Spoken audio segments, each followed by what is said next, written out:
May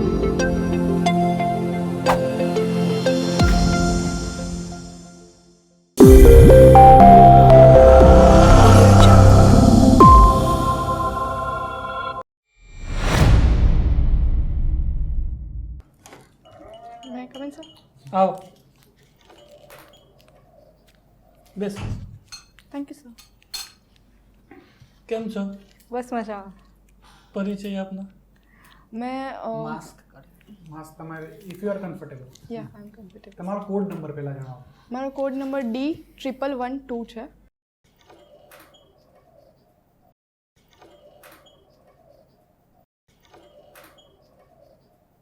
મેં 2016માં BSc ફિઝિક્સમાં graduation કર્યું છે અને હાલ એ પછી હું સિવિલ સર્વિસીસની પ્રિપરેશન કરી રહી છું.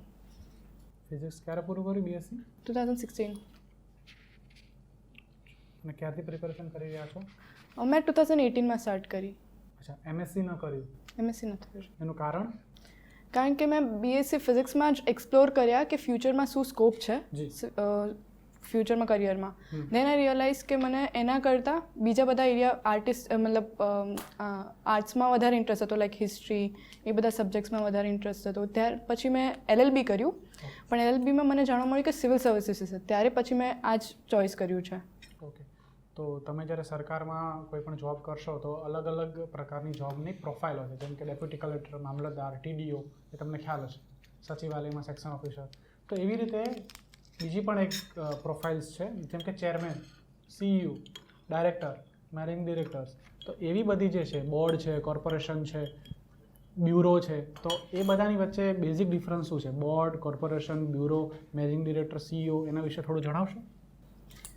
બેઝિક એટલે ફરકમાં મેનેજિંગ, બંનેનું કામ મોસ્ટલી મેનેજિંગનું હોય છે કે ઉપરથી તમે હાયર ઓથોરિટી, લોઅર ઓથોરિટી પર જે પણ કામ કરી રહી છે એના પર દેખરેખ રાખવાનું કામ હોય છે. પણ મોસ્ટલી આ બોર્ડ ઓફ ડાયરેક્ટર એ બધું છે ને કોર્પોરેશનમાં આવે. ફોર એક્ઝામ્પલ સરકારમાં જોવા જાઓ તો PSU એ બધામાં બોર્ડ ઓફ ડાયરેક્ટરને એ રીતનું કામ કરી શકે. જ્યારે સચિવાલય હોય તો તેમાં સેક્શન ઓફિસર હોય, સેક્રેટરી હોય, અંડર સેક્રેટરી હોય, એ બધા છે ને એડમિનિસ્ટ્રેટિવ વર્ક પર દેખરેખ રાખતા હોય. જ્યારે પેલા પર્ટિક્યુલર PSU હોય, કોઈ કંપની હોય ને સરકારની, એના પર કામ કરતા હોય. બ્યુરો, સોસાયટી, કોર્પોરેશન અને બોર્ડ, આ વચ્ચે શું ડિફરન્સ છે? બોર્ડ છે એ ઓથોરિટી છે ડાયરેક્ટ કરે છે. કોર્પોરેશન એ કંપનીને કહી શકાય. I am not sure perfectly, but according to me કે બોર્ડ ઇઝ ગ્રુપ છે એક પર્સનનું, પીપલનું board. While corporation those are companies, મતલબ દે આર કંપનીઝ. અચ્છા, એટલે 2000 કંપનીઝ એક્ટ 2013 જે હમણાં આવ્યો એના અંડરમાં કોર્પોરેશન્સ એ કોઈ એક્ટ હેઠળ જોગવાઈ છે કોર્પોરેશનની? યસ સર, કે કંપની બનાવી હોય તો 2013ના એક્ટ અંડર બને છે કંપનીની કોર્પોરેશન. દેન ડિફરન્ટ ઓથોરિટી હોઈ શકે. I am not sure about it. Police state અને કલ્યાણકારી રાજ્ય, આના વચ્ચે શું ડિફરન્સ છે? કલ્યાણકારી રાજ્ય સિટીઝન સેન્ટ્રિક હોય અને જ્યારે પોલીસ સ્ટેટમાં પોલીસને હાયર મતલબ પોલીસમાં બહુ ઓથોરિટીનો આપવામાં આવે છે, ખૂબ જ વધારે પાવર આપી દેવામાં આવે છે. જ્યારે પોલીસમાં ઓથોરિટી હોય ને એ કલ્યાણ માટે, પ્રજાના કલ્યાણ માટે કામ કરે તો એ થાય પોલીસ કલ્યાણકારી સ્ટેટ. કલ્યાણકારીમાં જે સ્કીમ્સ બધી છે એને લાગુ પાડે, લોકોને ફાયદો થાય એના માટે. સિમ્પથી એથિકલ વધારે હોય કે એમાં તમારી સાથે જેટલું આપણે ઓન પેપર હોય, લેટર એન્ડ સ્પિરિટમાં આપણે ઇમ્પ્લિમેન્ટ કરવાનું કહીએ ને લોસને, એ આવે એથિકલ મતલબ કલ્યાણકારી રાજ્યમાં. Ethical, okay. તો એથિકલનો સવાલ છે તો તમે મને એ જણાવશો કે મંદિરોનું પુનરુત્થાન કરવું હોય ભારતમાં, ભારત એક બિન સાંપ્રદાયિક દેશ છે, તો શું સરકારે હસ્તક્ષેપ કરવો જોઈએ? સર, સરકાર કોન્સ્ટિટ્યુશન જોઈએ તો આપણે ઓથોરિટીને પાવર આપ્યો છે કે સરકારને પાવર આપ્યો છે કે સેક્યુલર એક્ટિવિટીઝ રેગ્યુલેટ કરી શકે છે. અને સુપ્રીમ કોર્ટે એના અલગ અલગ જજમેન્ટમાં બી બતાવ્યું છે કે ટેમ્પલ્સને રેગ્યુલેટ કરવું છે ને એ સેક્યુલર એક્ટિવિટી છે. દેટ્સ વાય કે સ્ટેટ એ ગવર્નર ઇન્ટરફિયર કરી શકે છે. ગુજરાતમાં અત્યારે તમારી જેમ એસ્પિરન્ટ અને પાવરફુલ લેડી ગુજરાતમાં તમે કોને માનો છો? I am not sure about it. મને એટલું ખ્યાલ નથી આ વિષય પર. કોઈ આમ તમારા આમ આઈડોલ ખરા કોઈ એવા કે તમે એમની જેવા બનવા માગતા હો? એડમિનિસ્ટ્રેશનમાં? એની ફિલ્ડ. એની ફિલ્ડ સર મેં જ્યારે ગ્રેજ્યુએશન કર્યું છે ત્યારે મને એક મારા સર હતા. આઈ રિમેમ્બર કે એના ગુજરાતના કોઈ પણ ઇન્સ્ટિટ્યુશનમાં જાઓ ને એમને મતલબ દરેક જણ ઓળખતું હોય એટલી રિસ્પેક્ટ હતી એમની. તો પણ એમનું જે બિહેવિયર હોય ને સ્ટુડન્ટ્સ પ્રત્યે તમે એક જ સવાલ 10 વખત પૂછશો ને તો બી એ જ રિએક્શન સાથે એ જ કામનેસ સાથે તમે સમજાવતા હતા. તો મને એ માણસ પ્રત્યે એટલું બધું મતલબ રિસ્પેક્ટ છે કે એમને હું કેપિટલાઇઝ કરવાનું ટ્રાય કરીશ પોતાના બિહેવિયરમાં. સપોઝ તમને અમે ડીવાયએસપી તરીકે સિલેક્ટ કરીએ પછી શું તમારા સ્ટેપ્સ હશે? તમે suppose you are a DYSP, a lady DYSP, what would be your priorities? Woman safety, because sir I believe કે વુમનને આગળ વધવામાં સૌથી મોટું અડચણ જ એ છે કે અગર વુમન સિક્યોર છે ને તો રાત્રે 9 વાગે પણ પોતાની દીકરીને બહાર મોકલતા કોઈ પણ મા બાપે ડરવું ન જોઈએ. તો એ અગર થઈ શકશે ને તો વુમન દરેક જગ્યાએ જઈ શકશે. વુમન સેફટીને સિક્યોર કરવું બહુ જરૂરી છે હાલના સિચ્યુએશન. બીજા રાજ્યના કમ્પેરિઝનમાં આપણી સ્થિતિ કેવી છે?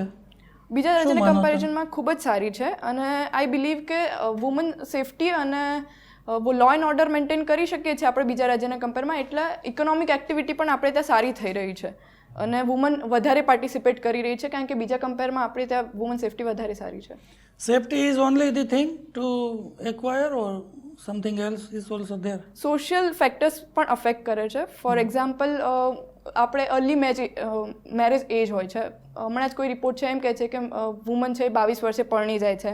પછી તમને મા બાપ અલાઉ નથી કરતા કે બહાર તમે આગળ જઈને ભણો. એ બધા પણ ફેક્ટર્સ અફેક્ટ કરે છે છોકરીઓને પાર્ટ કરવામાં, ઇકોનોમિક પાર્ટિસિપેશનમાં. પણ I believe as a DYSP woman safety would be my priority. તમે વુમન સેફટીની વાત કરો છો તો હું પૂછું છું કે આ કોવિડ દરમિયાન તમને ખ્યાલ હશે, રિપોર્ટ તમે વાંચતા જ હશો, હે ને? તો સરકારની એક રિપોર્ટ એમ કહે છે કે ઘરેલું હિંસા જે છે એ વધી છે અને દૂર કરવા માટે તમારી પાસે કોઈ ઓપ્શન? સર પહેલાં તો અવેરનેસ કરવાની પડશે. કયા માધ્યમથી? ડિજિટલ અને પ્રિન્ટ મીડિયા બંને માધ્યમથી. તો એ તો ચાલી જ આવે છે છેલ્લા 2000 માને જે છે આ સરકાર જ્યારથી આવી, સરકાર જે છે ડિજિટલાઇઝેશન ઉપર ભાર પણ વધારે મૂકે છે, છતાં હજી અવેરનેસ નથી આવી. રીઝન કારણ કે હજી બી આપણી સોશિયલ જે પહેલેથી માન્યતા બેસાડવામાં આવી છે, જેમ કે બાળકીઓને પહેલેથી જ સમજાવવામાં આવ્યું છે કે પોતાના ફેમિલી યા ફિર પોતાના સાસ સસરા વિશે કંઈ બોલવું નહીં બહાર જઈને, કોઈ પણ વસ્તુ થતું હોય. સપોઝ એને જઈને ઘરે જઈને કીધું પણ છે તો બી એ લોકો પણ અલાઉ નથી કરતા કે બહાર જાય. તો આપણે શું કરી શકીએ કે 2-3 જણા જે સારા મતલબ અત્યારે બહાર આવ્યા હોય એવી કોઈ લેડીઝને એક્ઝામ્પલ આપી શકીએ છીએ બધાને મોટિવેટ કરવા માટે કે તમે બહાર આવી શકો છો અને આનાથી. અને સરકારની બી સ્કીમ્સ છે કે સ્વધાર ગૃહ સ્કીમ છે, એ બધી સ્કીમ છે ને તમને ડેવલપમેન્ટ આગળ ફ્યુચર માટે હેલ્પ કરી શકે છે. You are not only dependent on your in-laws family. અચ્છા, તો ઇતિહાસ તમને જે છે વધારે છે જે પસંદ છે ને? તમે કીધું હમણાં કે હિસ્ટ્રી જે છે ગમે છે. ઇતિહાસની અંદર કોઈ એવી મહિલા જે છે બતાવો, હે ને, જેને મને સોશિયલની અંદર આ કાર્ય જે છે કર્યું હોય. જ્યોતિબા ફૂલે છે આ દિશામાં કે વુમન માટે બહુ સારું કાર્ય કર્યું છે એમના હસબન્ડની સાથે મળીને. તો એના હસબન્ડનું નામ? જ્યોતિબા બોલું ના વાઈફ. હા, પણ હું એટલે જ પૂછું છું એના હસબન્ડનું નામ. એમ તમે ડાયરેક્ટ એને જે છે હા એમ બસ આ જ છે GCRT ની અંદર ત્યાં જ્યોતિબા ફૂલે બતાવેલું છે એટલે દરેક લોકોને એવું જ લાગે કે એક મહિલા છે, હે ને? તો રિયલમાં એ રાવ છે.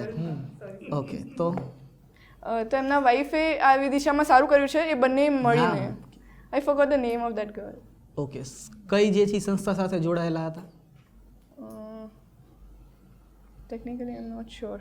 આઈ forgot the name. Social reforms 18મી સદીમાં સમજાવો ને કયા કયા છે? 18મી સદીમાં 17 to 1800. ઓકે સર, એ વખતે સ્ટાર્ટિંગ થઈ ગયું હતું રિયલાઇઝ કરવાનું કે શું પ્રોબ્લેમ્સ છે. મોટા પાયે સંસ્થાકીય ક્ષેત્રે એટલું બધું કામ કરવામાં નહોતું આવ્યું, પરંતુ એ વખતે ભક્તિ આંદોલનને એના કારણે છે ને બધાને ખબર પડવા માંડી છે કે લોઅર કાસ્ટ અને અપર કાસ્ટ વચ્ચે જે ડિફરન્સ ક્રિએટ થાય, કાસ્ટિઝમ આપણા અંદર છે. ભક્તિ આંદોલનનો સમય 15મી સદીથી લઈને 17મી સદી સુધીનો છે. હું 18મી સદીમાં પૂછું છું.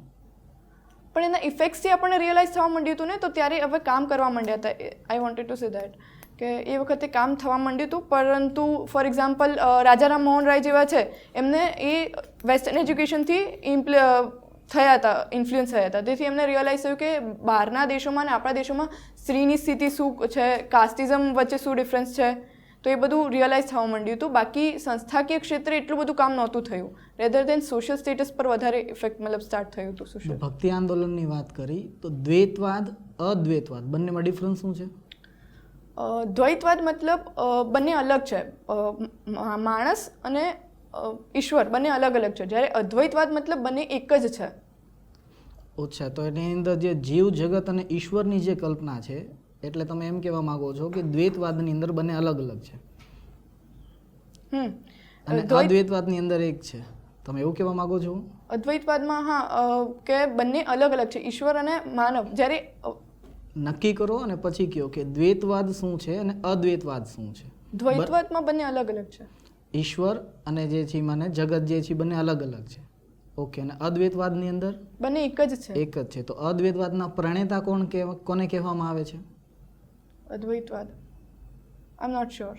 ઓકે, ભક્તિ આંદોલનની શરૂઆત ભક્તિ આંદોલનની શરૂઆત કોના દ્વારા થઈ? કોની દ્વારા થઈ તો ક્યાંથી જે છે થઈ છે? પહેલાં તો સુફિઝમ સ્ટાર્ટ થયું હતું, એની ઇફેક્ટ અહીંયા આવવા માંડી હતી. તો એ વખતે પછી એક્ઝેક્ટલી મને માણસનું નામ નથી યાદ કે કોણે સ્ટાર્ટ કરી હતી, પરંતુ એટલું યાદ છે કે સુફિઝમના ઇફેક્ટ થયા. અચ્છા, તો નૈનાર ને અલવાર શું છે?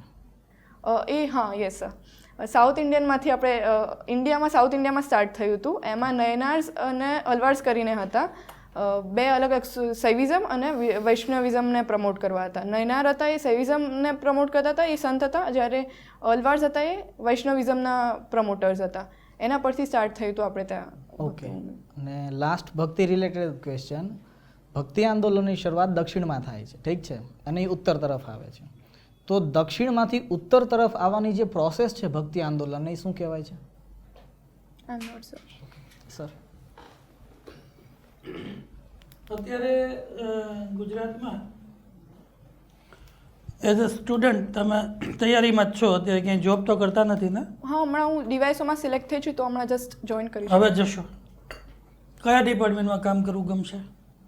જે પણ મળે એમાં હું તૈયાર છું કામ. શું કરવાનું હોય ડીવાયએસએસ ખ્યાલ છે? ફાઇલ મેનેજમેન્ટ હોય છે. યુઝ્યુઅલી જે પણ સરકાર નીતિ ઘડે તો એને પ્રિપેર કરીને આગળ એસઓને ફાઇલ ટ્રાન્સફર કરવાની હોય, એ આગળ પોતાની હાયર ઓથોરિટીને ટ્રાન્સફર કરે અને એ કામ નીતિ ડીવાયએસઓ ઘડે કે સરકાર ઘડે કે બંને સરકાર ઘડે? ઘડે. સરકાર ઘડે અને ઇમ્પ્લિમેન્ટેશનને એની જે ફાઇલ મેન્ટેન કરવાનું કામ હોય એ ડીવાયએસઓનું હોય. ઓકે, ડીવાયએસઓ ફાઇલ સબમિટ કરે ને એના ઉપર સરકારની નીતિ નક્કી થાય. અચ્છા. You will be the pillar to decide the policy, to frame the policy. DYSO is a backbone of policy framing. ગુજરાતમાં કેવું આમ તમે બીજે ફરતા હશો, બીજે રીતે ઘણી જગ્યાએ જતા હશો આઉટ ઓફ સ્ટેટ, શું ફરક લાગે છે બીજા રાજ્યોમાં કે નથી ગયા કશે? હું ક્યાંય નથી ગયા? ઓકે, મહિલાઓના પ્રશ્નો વિશે તો જાણકારી હશે. શા માટે આ રિઝર્વેશન? મહિલાઓની જુદી સીટો અને પુરુષોની જુદી સીટો, અને હું તો કહું છું બધા માટે બધા એટ પાર જ હોવા જોઈએ. તમારી જેવી દીકરીઓ, તમારી જેવી સશક્ત મહિલા જો પેદા થઈ શકતી હોય તો બધી જ થઈ શકે. તો પછી આ ડેસ્પરેશન શું કામ? ડિવિઝન શું કામ? 50% મહિલાની અનામત છે હવે તો, નોકરીઓમાં 33%. 50% ક્યાં છે ખ્યાલ છે ને આપને? નો સર. નહીં, આઈ થિંક પંચાયતી લેવલ પર છે. હા યસ, બરોબર. તો 50-50% તો જો પેરિટીમાં આવી ગયું, પેરિટી લાવી દીધી, ગુજરાત સરકાર જ લાવી છે. હવે યુપીમાં વિચારણા હેઠળ છે કે 50% રિઝર્વેશન રાખવું મહિલાઓ માટે. Why reservation is required? પુરુષો અને મહિલાઓના સંદર્ભમાં વાત કરીએ તો do you think is it required or it should not be? Sir, I appreciate the reservation policy in the way કે અત્યાર સુધી ભલે ગમે તેટલું આપણે રિઝર્વેશન આપીએ છીએ, પણ જરૂરી નથી કે જે પાવર કે ઓથોરિટી જે મળી છે એ વુમન જ ઉપયોગ કરે છે. ફોર એક્ઝામ્પલ, તમે કીધું કે 50% રિઝર્વેશન આપી છે પંચાયતીમાં, તો આપણને બધાને ખબર છે એમ પ્રમાણે કે ઘણીવાર ઓથોરિટી પાવર ઓન પેપર છે એ વુમનના હાથમાં હોય છે, પણ એનું એક્સરસાઇઝ છે ને એના હસબન્ડ યા ફિર એના કોઈ મેલ મેમ્બર્સ એની ફેમિલીના કરતા હોય છે. એક કારણ એ છે. સેકન્ડ છે, જસ્ટ બિકોઝ રિઝર્વેશન છે ને એટલે આજે પણ ઘરથી લોકો અલાઉ કરે છે કે આપણે તમે બહાર જઈને એ કામ કરો કે બિકોઝ તમને પોસિબિલિટી વધારે છે. ત્રીજું છે કે આઈ બિલીવ કે રિઝર્વેશનથી છે ને અમને પોતાને મતલબ જ્યાદા મતલબ મળે છે મોટિવેશન કે તમે જાઓ, કે તમને બી એટલો જ ચાન્સ છે, ત્યાં આગળ કોઈ તમારી વચ્ચે કોઈ ડિસ્ક્રિમિનેશન નહીં થાય કે અગર નથી તો પોસિબિલિટી છે કે તમે વુમન છો એ રીતે તમને નીકાળી દેવામાં આવે, કે તમે પ્રેગ્નન્સી યા ફિર ફેમિલી ડોમેસ્ટિક કોર્સ છે એના કારણે તમે છોડી શકો છો એમ વિચારીને. જ્યારે રિઝર્વેશન છે તો ઇટ્સ શ્યોર કે તમને એ ગ્રાઉન્ડ પર ક્યારે પણ નીકાળી નહીં દેવામાં આવે. મેટર્નિટી એક્ટમાં 6 મહિનાની પ્રેગ્નન્સી લીવ તો મળે છે, એને રિઝર્વેશન કોઈ લેવા દેવા નથી. બીજું બંધારણના અંદર ઓલરેડી સમાનતાના અધિકારમાં બધા જ લોકોને શું છે સમાનતા આપવામાં આવી છે, તો પછી રિઝર્વેશનનો મતલબ છે. હા, તો અત્યારે આપણે જોઈ શકીએ છીએ ઘણા રિપોર્ટ્સ કહે છે કે પ્રાઇવેટ સેક્ટરમાં જ્યાં રિઝર્વેશન નથી હોતું ત્યાં બહુ ઓછી છોકરીઓ, ફોર એક્ઝામ્પલ હમણાં જો ગ્લોબલ જેન્ડર ગેપ રિપોર્ટ હતી એમાં એમ કહે છે કે only 22% of the girls are able to cross the certain limits, that is glass ceiling बोलते हैं अपने प्राइवेट में. जो अगर अपने यहाँ पे मतलब સરકારમાં ન હોય તો મે બી એ પણ આમાં પણ રેપ્લિકેટ થવાની પોસિબિલિટી છે. આપણે ત્યાં રિઝર્વેશન છે અને આપણે આગળ કામ કરીને પોતાની ક્ષમતા દેખાડવામાં એટલીસ્ટ એન્ટર તો થઈ શકીએ છીએ અમે લોકો, અને પછી પોતાની ક્ષમતા પ્રમાણે આગળ જઈ શકીએ છીએ અને કામ બતાવી શકીએ છીએ, જ્યારે એના પર ચેક પ્રાઇવેટ સેક્ટરમાં નથી હોતું કારણ કે ત્યાં રિઝર્વેશન નથી હોતું. પણ તો પણ સરકાર કરતાં ખાનગી સંસ્થાઓના અંદર મહિલાઓ જે છે એ સારી ભૂમિકા જ નિભાવી રહી છે. સર રિપોર્ટ્સ તો નથી કીધું, ગ્લોબલ જેન્ડર ગેપ રિપોર્ટ તો એમ જ કહે છે કે પ્રાઇવેટમાં તમે 22% જ જઈ શકે છે. અગર અમારી પોપ્યુલેશન 48.97% હોય ને તો છતાં અમે 22 છોકરીઓ જ આગળ જઈ રહી છે, દેટ શોઝ કે નથી હજી એ પ્રમાણેનું સિચ્યુએશન. તો પણ ભારત સરકારે યુદ્ધના સંદર્ભમાં તો કહ્યું છે કે મહિલાઓ જે છે બરાબર એ યુદ્ધ લડવા માટે અત્યારે સક્ષમ નથી, તો એના સંદર્ભમાં તમારો શું વિચાર છે? સર હાલ એ દિશામાં કાર્ય થઈ રહ્યા છે કે હવે આપણે આર્મ ફોર્સમાં પણ વુમનને આગળ પાર્ટ આવે. હમણાં જ સુપ્રીમ કોર્ટની એક જજમેન્ટ આવી હતી કે ઓન ફિલ્ડ પણ હવે એકાદ ટીમ રહેશે કે મહિલાઓની. ધીરે ધીરે એ દિશામાં મતલબ જે પ્રમાણેના મતલબ સરકારને બિકોઝ ઓન બોર્ડર કામ કરવું એ પણ અલગ વસ્તુ હોય છે. કોઈ પણ અત્યાર સુધી ઇવન યુએસએ જેવા ડેવલપ કન્ટ્રીએ પણ એ અલાઉ નથી કર્યું. તો આપણે બધું જ અગર કરવું છે તો એ વિચાર કરીને કરવું જોઈએ. સાવિત્રીબાઈનું નામ સાંભળ્યું છે? સાવિત્રીબાઈ ફૂલે. ઓકે, હવે મને એમ જણાવો કે વુમન સેફટી તમારું ફર્સ્ટ પ્રાયોરિટી છે, ડીવાયએસપી બનો તો એટલા માટે વુમન સેફટી ફર્સ્ટ પ્રાયોરિટી છે કારણ કે તમે પોતે વુમન છો એટલા માટે? કારણ કે ગુજરાત સરકારે અને જે પુરુષ ઓફિસર્સ છે એ લોકોએ અભયમ હેલ્પલાઇન અને બીજી બધી ઘણી બધી વુમન સેન્ટ્રિક યોજનાઓનો સરસ રીતે અમલ કરી જ રહ્યા છે. એમાં તો તમે એગ્રી થાઓ છો કોઈ પુરુષ ડિસ્ક્રિમિનેશન કરતું નથી પોલીસ ઓફિસર. હવે ગાંધીનગરમાં છેલ્લા 10 વર્ષમાં ઘણા બાળકો ગુમ થઈ જવાની ફરિયાદો ઉઠી છે, પોલીસ સ્ટેશનમાં બાળકો ગુમ થઈ જાય છે. તો તમારી પ્રાયોરિટી વુમન હોવાના કારણે વુમન જ છે કે બાળકો પણ તમારી માટે પ્રાયોરિટી ખરી? સર ઓબ્વિયસલી અગર મારા એરિયામાં મારી અંડર કોઈ પણ વસ્તુ થઈ રહ્યું છે તો એની જવાબદારી મારી છે, તો પછી વુમન હોય કે ચાઇલ્ડ મારા માટે ઇક્વલી જ ઇમ્પોર્ટન્ટ રહેશે. એ જસ્ટ મારી એક બિકોઝ હું વુમન છું, બાળપણથી મને આઈ કેન ફીલ કે શું પ્રોબ્લેમ્સ ફેસ થયા છે, એટલા માટે મારી પ્રાયોરિટી જ હોય છે. બાકી જે પણ મારા એરિયામાં છે એની રિસ્પોન્સિબિલિટી મારી રહેશે એ હું અશ્યોર. તો આર યુ શ્યોર કે તમે કોઈ ઓફિસર બનો અથવા તો પોલીસ બનો તો તમારી જે દ્રષ્ટિકોણ છે એ જેન્ડર સ્પેસિફિક ન હોય અને દરેક માટે કોઈ પણ જાતિ કોઈ પણ સમાજમાંથી વ્યક્તિ આવતો હોય, બાળક હોય, સ્ત્રી હોય કે પુરુષ હોય, કે પુરુષનું મોબ લિન્ચિંગ થઈ રહ્યું હોય, તો તમારા માટે કાયદો અને કાયદાનું ઇમ્પ્લિમેન્ટેશન બધા માટે સરખું છે કે તમે વુમન તરફ વધારે ઇન્ક્લાઇન્ડ છો? નો સર, આઈ બિલીવ કે મારું બધા પ્રત્યે સેમ જ અપ્રોચ રહેશે. અને એવું નથી કે વુમન માટે કાયદા બનાવ્યા છે કે જે પણ પ્રોવિઝન્સ છે એ બસ વુમન માટે થઈ રહ્યા છે. કોઈ વાર વુમન પણ મિસયુઝ કરી શકે છે. મતલબ ઘણા સુપ્રીમ કોર્ટ કેસીસમાં પણ છે કે સેક્શન 498 એનો મિસયુઝ થઈ રહ્યો છે, તો એને રોકવાની પણ જરૂર છે. તો એ દિશામાં પણ હું કાર્ય કરીશ કે કારણ કે જેટલા બી અગર અમલીકરણ સારું નહીં થાય એનું અને એનો ઉપયોગ સારો નહીં થાય તો પછી આગળ સ્ટેપ્સ લેવામાં મુશ્કેલી થઈ શકશે. એના કરતાં આપણે એ બી અવેરનેસ ફેલાવવી જોઈએ કે જે કાયદાઓ બનાવે છે જે એકચ્યુઅલ બેનિફિશિયરી છે એ બી એનો લાભ ઉઠાઈ શકે. તો એમાં મેલ બી મતલબ સાચા હોઈ શકે છે. ટ્રાન્સપરન્ટ એડમિનિસ્ટ્રેશન એવો બહુ શબ્દ વપરાય છે, પારદર્શક વહીવટ. What do you mean? જે પણ સરકારનું કાર્ય થઈ રહ્યું છે તે ગ્રાઉન્ડ લેવલ પર છેવાડાના માનવી સુધી પણ એને ખબર હોવી જોઈએ કે સરકાર શું કાર્ય કરી રહી છે એના વિશે અને એમાં કઈ રીતે કાર્ય થઈ રહ્યું છે. અત્યારે એવું છે ખરું? તમને શું લાગે છે? એ દિશામાં કાર્યો થઈ રહ્યા છે. પૂરેપૂરું ટ્રાન્સપરન્ટ નથી કે દરેક વ્યક્તિએ જો ડિસિઝન લે છે એના કારણો સહિત બધું જ બતાવવું પડે, પણ એ દિશામાં હવે કાર્ય થઈ રહ્યા છે. આરટીઆઈ છે ને, બતાવવું પડે છે ને બધું. આરટીઆઈમાં બધું બતાવવું જ પડે છે, માગે તો આપવું પડે બધું. Yes sir. આરટીઆઈમાં આપવું પડે છે, પણ હજી પણ મતલબ એટલી બધી ક્લેરિટી નથી હોતી. કોઈ વાર આરટીઆઈ છે એ બહુ વધારે પડતી ઇન્ફોર્મેશન આપી દે, યા ફિર કોઈ જે જરૂરી હોય એના કરતાં અલગ ઇન્ફોર્મેશન આપી દે, તો એ તમે બધું. સપોઝ આરટીઆઈ એક્ટિવિસ્ટ છો ઓકે સર. અને પંકાયેલા આરટીઆઈ એક્ટિવિસ્ટ છો સપોઝ, તમે હું સરકારમાં જનરલ એડમિનિસ્ટ્રેશન ડિપાર્ટમેન્ટમાં સેક્રેટરી છું અને તમે મારી પાસે એક માહિતી માગો છો કે આ ગયા બુધવારે જે કેબિનેટ મિટિંગ થઈ એ કેબિનેટ મિટિંગની આખી પ્રોસેસ તમે મને આરટીઆઈ એક્ટ નીચે આપો. Should I give it or not? RTI act ના પ્રોવિઝન અંદર જ એક ઓફિશિયલ સિક્રેટ્સ એક્ટ 1923 છે, એની અંદર જે એક્ઝેમ્પશન્સ છે ને એ આપવામાં આવ્યા છે. તો જેટલી ઇન્ફોર્મેશન પબ્લિક થઈ શકે છે એટલી તો આપી શકો છો તમે, પરંતુ એના સિવાય જો નેશનલ સિક્યોરિટી યા ફિર અમુક સિક્રેટ ઇન્ફોર્મેશન હોય એ તમે રિવીલ નથી કરી શકતા. એટલે આ કેવી થશે? મારે આપવી જોઈએ કે ના આપવી જોઈએ? એ જે પણ ડિસિઝન લેવાય છે એના પર આધાર છે. અગર જો એ પબ્લિકને જાણવા જેવી છે તો એ આપવી જોઈએ. જો નેશનલ સિક્યોરિટીને હર્ટ કરે છે તો એ ન આપી શકાય. ઓકે. તમે હમણાં કીધું કે તમે LLB કર્યું છે, તો what is the basic difference between writ, suo motu, PIL?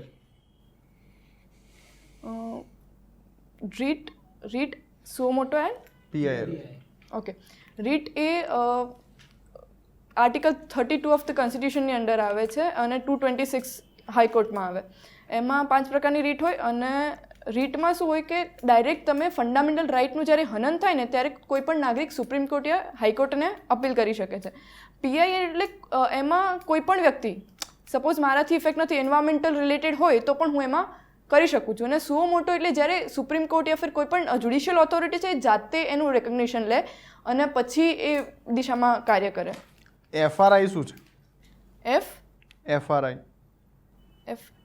FIR sorry, first investigation report. તો જ્યારે પણ કોઈ વ્યક્તિ એનું કોઈ પણ ક્રાઇમ રિલેટેડ લઈને આવે છે ત્યારે એ પહેલું જે નોંધણી થાય છે ને એને FIR કહેવાય છે. શું સરે કહ્યું રીતે એના અંદર ટ્રાન્સપરન્ટ એડમિનિસ્ટ્રેશનની જરૂર છે? શેમાં? Sorry sir. FIRના અંદર કંઈ હમણાં ચર્ચામાં હતું છેલ્લા 2-4 મહિના પહેલાં કંઈક એવું હતું ખરું કે FIR ડિસ્ક્લોઝ કરવી જોઈએ કે ન કરવી જોઈએ કે એવું કંઈક હતું છાપામાં, એવું મને ખ્યાલ છે. ઓકે. FIRને ડિસ્ક્લોઝ કરવા વિશે તો સર આઈ બિલીવ કે જેમ પ્રમાણે જરૂર હોય, ફોર એક્ઝામ્પલ જે પ્રાઇવસી અમુક ટર્મ હોય, પ્રાઇવસી જરૂરી છે કે વિક્ટિમની પ્રાઇવસી રિવીલ ના થાય, તે પ્રમાણે જરૂરી ડિટેલ્સ શેર કરી શકાય છે જેથી ઇન્વેસ્ટિગેશનમાં પણ હેલ્પ થઈ શકે. મતલબ કોઈ અગર જનતામાંથી પણ કોઈ હેલ્પ કરી શકતું હોય એ કેસમાં તો કરી શકે, પણ વિક્ટિમ અને અક્યુઝ, બીકોઝ કોઈ વાર અક્યુઝને બી પ્રાઇવસીની જરૂર, મતલબ એની બી પ્રાઇવસી એટલી જ ઇમ્પોર્ટન્ટ હોય છે જેટલી વિક્ટિમની હોય છે. તો એ બંનેની પ્રાઇવસીને ધ્યાનમાં લઈને અને અન્ય મતલબ for example security, law and order, એ બધા ઇસ્યુને ધ્યાનમાં રાખીને ટ્રાન્સપરન્સી બહાર પાડી છે. તમે કઈ મીરાબાઈ વિશે જાણો છો? હું એક જ મીરાબાઈ વિશે જાણું છું, કઈ જે આપણે ભક્તિ યુગમાં થઈ ગયા, કે જેમને ખૂબ જ ભક્તિ કરી કૃષ્ણની અને અહીંયા રાજસ્થાનથી અહીંયા આવ્યા, સ્પેશિયલી દ્વારકા. બીજી કોઈ મીરાબાઈ હમણાં 2 દિવસથી છાપામાં ચમકે છે, એના વિશે કંઈ ખબર છે? હમણાં મેઇન્સ પરીક્ષા આપી, ગઈકાલ પેપર હતું. મીરાબાઈ સિલ્વર મેડલ લઈ આવી ઇન્ડિયા માટે વેઇટ લિફ્ટિંગમાં, આપણી ઇન્ડિયન મીરાબાઈ ચાનુ ઓલિમ્પિકમાં. Olympic Tokyo. ઓકે. તમે અધિકારની વાત કરતા હતા, સંવિધાનની અંદર કેટલા આપેલા છે મૂળભૂત અધિકાર? આર્ટિકલ 12 થી લઈને 35 સુધી કેટલા આપેલા છે? કાઉન્ટિંગમાં 7 અપ્રોક્સિમેટલી. ઓકે. આપણે જોઈએ છીએ કે 2 વર્ષથી કોવિડના કારણે જે છે ઘણા બધા લોકો જોબલેસ થયા છે. તો એક નાગરિકના રૂપમાં કોઈ નાગરિક પોતાની રીતે રાજ્યની પાસે, હે ને, રાજ્યની અંદર કેન્દ્ર પણ આવશે, રાજ્ય સરકાર પણ આવશે, રાજ્યની પાસે કાર્યનો અધિકાર માંગી શકે ખરી? પહેલો સવાલ. સેકન્ડ સવાલ, રાજ્ય પાસે એ ઓથોરિટી છે કે કોઈ વ્યક્તિને અથવા તો કોઈ નાગરિકને એ કાર્યનો અધિકાર આપી શકે? એમ્પ્લોયમેન્ટ મેળવવો એ મૂળભૂત અધિકાર નથી આમાં. કારણ કે સરકાર પાસેથી એમ્પ્લોયમેન્ટ મેળવવું એ ટુ બી સ્પેસિફિક એ તો મૂળભૂત મૂળભૂત અધિકાર નથી તો આપણે જોઈએ છીએ છેલ્લા ઘણા ટાઈમથી કે અનએમ્પ્લોયમેન્ટ જે છે એનો ગ્રોથ હાઈ જે છે એ થતો જાય છે અને જોબલેસ જે છે એ લોકો જે છે હે ને એ વધતા જે છે એ જાય છે અને મને એવા જોબલેસ મને જે છે એ લોકો વધતા જાય છે જે ઓલરેડી મને પાસ આઉટ જે છે ગ્રેજ્યુએશન જે છે એ થઈ ગયેલા હોય હા ને તો આ દિશામાં કે સ્કિલ્સ આપણી પાસે એ એટલી બધી વોકેશનલ ટ્રેનિંગ પણ સાથે આપવામાં નથી આવતી ને જેટલી જે ઇન્ડસ્ટ્રીયલની જરૂર હોય છે ને એ પ્રમાણે આપણી પાસે સ્કિલ નથી એટલે આપણા વિદ્યાર્થીઓ એટલા અનએમ્પ્લોયડ રહે છે રેધર આપણે એક જ ફોર એક્ઝામ્પલ અત્યારે જે ટ્રેડ ચાલી રહ્યો છે કે આપણે આઈટીમાં વધારે જઈએ છીએ તો આપણું સર્વિસ સેક્ટર બૂસ્ટ થતું જાય છે જ્યારે આપણી પાસે એન્ટરપ્રિન્યોર્સ એટલા ઓછા પ્રોડ્યુસ થઈ રહ્યા છે જેટલા અન્ય દેશોમાં થઈ રહ્યા છે સ્પેશિયલી બિલિયનર્સ મતલબ બહુ ઓછા આપણે ત્યાં જોવા મળે છે ઓકે સરકાર પાસે અથવા તો રાજ્ય પાસે એ અધિકાર છે રાજ્ય કે રોજગાર પાસે આપી શકે કે ડીપીએસપી હું છે ખાલી કાર્યના અધિકારની વાત કરું છું તો સરકાર એમ્પ્લોયમેન્ટ આપે જ છે ડાયરેક્ટલી અને ઇનડાયરેક્ટલી તો ડાયરેક્ટલીમાં એઝ ઇન કે ગવર્મેન્ટ પોતાના ઓફિસર્સને રિક્રુટ કરે છે નહીં ઇનડાયરેક્ટલી એ ઘણા બધા પીએમ કૌશલ વિકાસ યોજના એ બધાની સ્કિલ્સ પણ આપે છે અને એપ્રેન્ટિસશીપ પ્રોગ્રામ દ્વારા એ એમ્પ્લોયમેન્ટમાં પણ હેલ્પ કરે છે સરકાર તમે હમણાં જોયું છે કે દિલ્હીના અંદર એક ઘટના ઘટી હતી કે જેના અંદર પોલીસ વિભાગ અને વકીલ વિભાગ વચ્ચે જે છે એ તકરાર થઈ ગઈ હતી તો વકીલોનું તો પોતાનું એક એસોસિએશન છે તો શું પોલીસ ડિપાર્ટમેન્ટે પણ પોતાના એસોસિએશન બનાવવાના અધિકાર ઉપર આંદોલન કરવું જોઈએ તમારું શું મત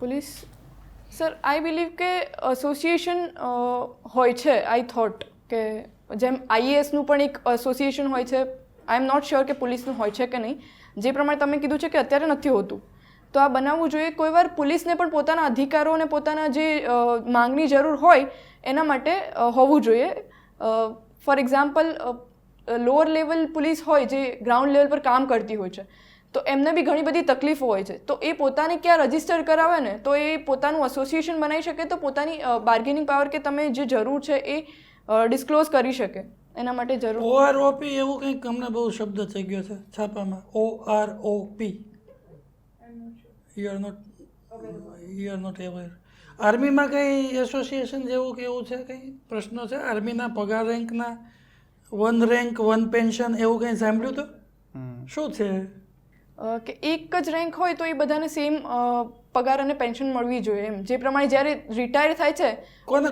કોના માટે હતું આ કોના માટે હતું કયા લોકોએ કર્યું હતું આ આંદોલન મને એટલું ખાલી નામ ખબર છે એક્ઝેક્ટલી કોઈ ડિટેલ્સ એટલી બધી ખબર નથી આ વિષય પર ઓકે મિલિટરી કૂપ શબ્દ સાંભળ્યો છે મિલિટરી COUP કૂપ તો એ શું છે મિલિટરી કૂપ હમણાં જ મ્યાનમારમાં મિલિટરી કૂપ થયો છે તો પોલીસ અને આર્મીને ધારો કે આપણે એસોસિએશન બનાવવાની છૂટ આપી અને દે હેવ ધેર ગન્સ અને દે હેવ ધેર આર્મ્સ તો તમને લાગે છે કે મિલિટરી કૂપ અથવા તો પોલીસ કૂપ કેવું કંઈ રાજ્યમાં થાય જો એસોસિએશન બનાવવાની છૂટ આપીએ તો ના સર બિકોઝ આપણે ત્યાં એડિક્વેટ સેફગાર્ડ્સ પણ છે કે અત્યાર સુધી આર્મી કૂપ પણ નથી થયું આપણા ત્યાં પણ બિકોઝ આપણે ત્યાં એટલા સ્ટેચ્યુટરી બેકઅપ છે કે આપણે એ લોકોને ઓટોનોમી સાથે એમને પોતાને મતલબ પોતાની પણ ઓટોનોમી મળી રહે અને સરકારનું પણ કામ સારી રીતે થઈ શકે એવું ને તો સરકારે કેમ છૂટ નથી આપી પોલીસને પોતાનું એસોસિએશન બનાવવાની સેમ અત્યાર સુધી મે બી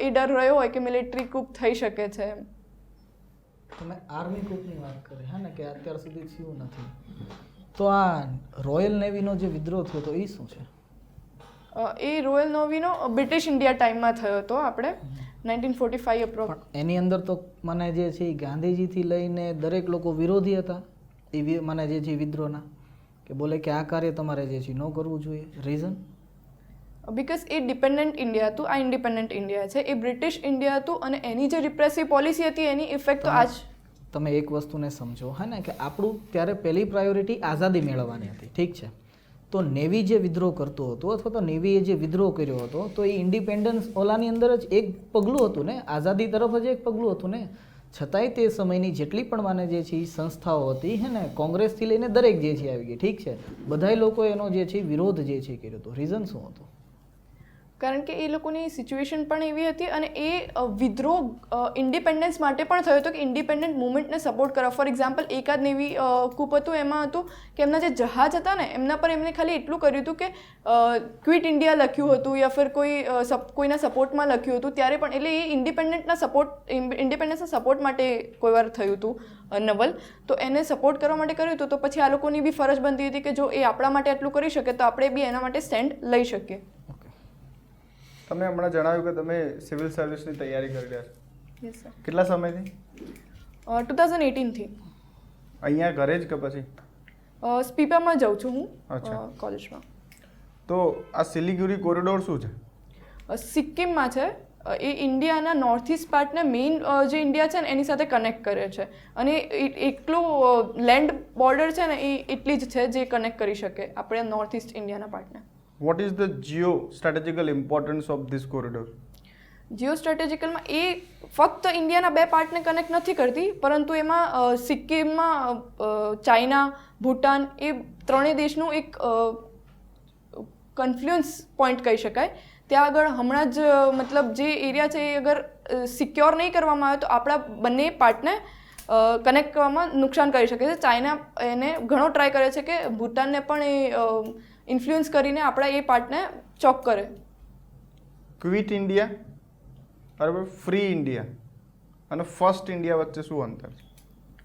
ક્વિટ ઇન્ડિયા એ કોઈ સોવર્નિટી માટેની લડાઈ હતી કે આપણા ડિસિઝન છે ને આપણે જ લઈએ.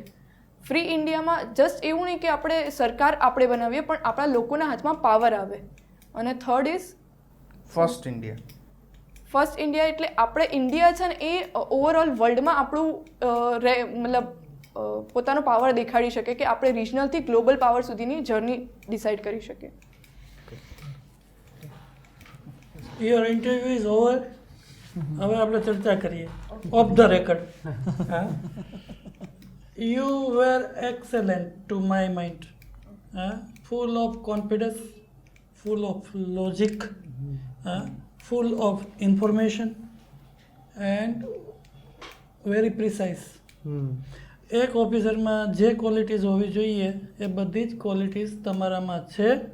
આવું ને આવું પરફોર્મ કરશો તો ઇન્ટરવ્યૂમાં write it, you are getting 1 to 10 position so far as interview is concern. આવું ને આવું કરશો તો 1 થી 10માં તમારો નંબર હશે ઇન્ટરવ્યૂમાં. Very good, very good. હા, પણ ઓવર કોન્ફિડન્સમાં ના રહેતા બસ. મને ભૂલો કહો, મને ઇમ્પોર્ટન્ટ આ છે મારા માટે. યુ આર વેરી એટલે you are very natural. Good, હા, બટ ખાલી તમારા વોઇસનો ટેમ્પો થોડો યુ કેન લો. ક્યારેક ક્યારેક છે ને આમ ધ્રુજી જાઓ છો તો બોલતા બોલતા ઊભા રહી જાઓ છો. હા ને, અને તો આ બીજું- વસ્તુ જે છે નો એ એની થિંકિંગ પ્રોસેસ ચાલે છે. હા, લોજિકલ એટલે- છે એટલા માટે. It is very natural. She is very logical. હા, એ ગોખીને નથી બોલતી. હા, ઇટ કમ્સ વિધિન, એના અંદરથી આવે છે અને this is a very positive sign. હા, વેરી પોઝિટિવ. પછી આ મિસ્ટેક હતી મારી એકચ્યુઅલી કે હિસ્ટ્રી બોલી ગઈ છું. મને એવું છે કે મને સાયન્સ કરતાં આર્ટમાં વધારે ઇન્ટરેસ્ટ, મતલબ આપણે કહેવાય ને સાયન્સ, કોમર્સ, આર્ટ્સ, તો મને એ બધા વિષયોમાં વધારે ઇન્ટરેસ્ટ હતું. પણ મને પછી રિયલાઇઝ થયું મિસ્ટેક થઈ ગઈ. You are not Gujarati? હું ગુજરાતી જ છું, પરંતુ એવું થયું સ્કૂલિંગ મેં ગુજરાતીમાં કર્યું છે, પછી મેં ઝેવિયર્સ પકડી તો ત્યાં આગળ મેં યુઝ્યુઅલી હિન્દી યા તો ઇંગ્લિશમાં જ વાત કરીએ છે. અમુક એ વર્ડ word વાંધો નહીં, તમારું ગુજરાતી ખરાબ નથી. ખરાબ નથી કંઈ. સારું છે. પણ ખબર પડી જાય કે તમે ગુજરાતીનો મહાવરો નથી. એ અપને તો એ એક તમે શબ્દ બોલ્યા, બીજો મતલબ એવું 2-3 વખત મતલબ બોલ્યા, તો એ થોડુંક જોવાનું છે. બાકી તમારું ઘણું સારું રહ્યું છે.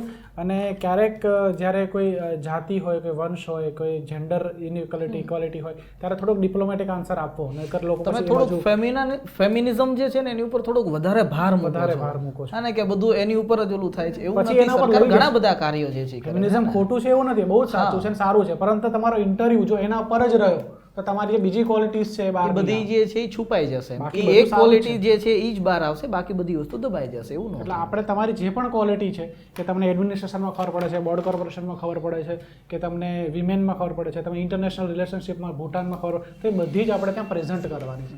તો દરેકને એટલું મહત્વ આપવાનું, ઇન્ટરવ્યુ રીતે લીડ કરવાનું. એ તો તમે બહુ સારી રીતે કરો. સારું છે કે આપણો સબ્જેક્ટ ચેન્જ કરી નાખ.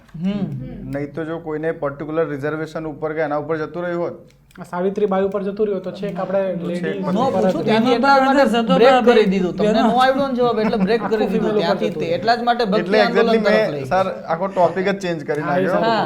અને એ એફઆઈઆર ઉપર પણ એટલે જ લઈ તે પછી ત્યાંથી બ્રેક કરીને ભક્તિ ના, આંદોલન ના, તરફ જઈ ઠીક છે, ગયા. એટલે 1 is સમજવા. 1 plus 1 is equal to 2 and another mathematics is 1 plus 1 is equal to 11. હા. If you are not 1 plus 1 is equal to 2, you are not failed. Okay.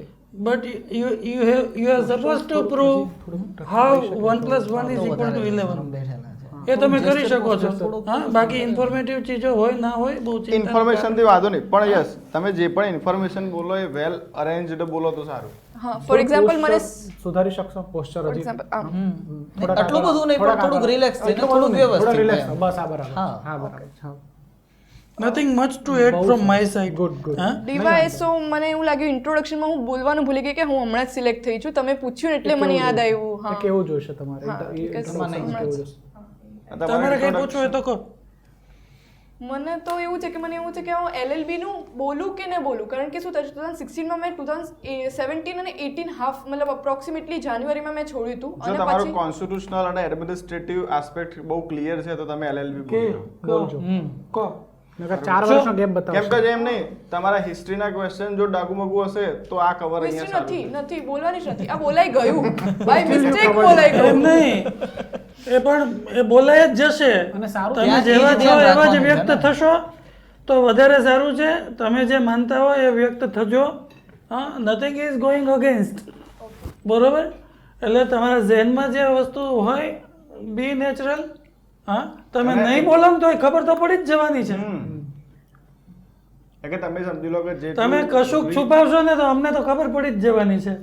હા, પર એટલે તરત કશું ના પકડી જ ગયો છુપાવવું સારું. હિસ્ટ્રી. અને ઘણું સારું છે. આમે ફંડામેન્ટલ રાઇટ્સ જે છે એવું હે ને, નહીં. થોડુંક કોન્સ્ટિટ્યુશન તમે લો જે છે એટલે ધ્યાન હે સાત જે છે નથી આ બધી વસ્તુ ધ્યાન જે છે એ રાખો. ઓકે, બધી માઇનર જે છે મિસ્ટેક છે ને જે છે સુધારો. બીજી વસ્તુ મેં તમને એવો પૂછ્યો તો સવાલ, કોન્સ્ટિટ્યુશનની અંદર કાર્યનો અધિકારને જોડી એકાય કે ન શકાય. હું તમને એ પૂછવા માંગતો હતો.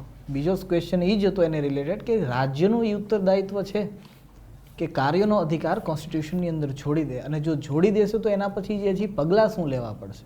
એટલે એ થોડુંક વધારે પડતું જે છે ડેપ્થ હતું. પણ હા, ઉપરની માહિતી જે છે ફંડામેન્ટલ રાઇટ્સ ને બધી વસ્તુ એ ખ્યાલ હોવો જોઈએ. ઓકે, તમે ડીવાયએસઓ તરીકે હવે સિલેક્ટ થયા છો શું તો નામ તમારું?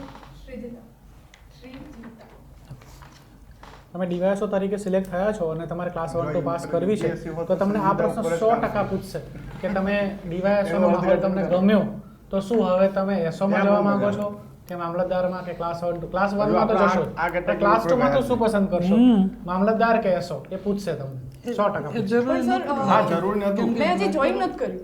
ડીવાયએસઓ જોઈન નથી નકર હા, હમણાં અહીંયા cover join થઈ કર્યું. ગયું. હવે કરશે ને? હવે એમનું કવર અહીંયા પણ થઈ તો ગયું. પૂછવાની શક્યતા ખરી કે હા કે એસો કે સચિવ આવે. સપોઝ એસો હોય કે મામલતદાર હોય તો તમને શું ગમશે? એ મને મામલતદાર ગમશે બીકોઝ ઓન ફિલ્ડ કામ કરવું મને વધારે ગમે. You are an explorer. Explore કરો. All the best. Thank you. Okay.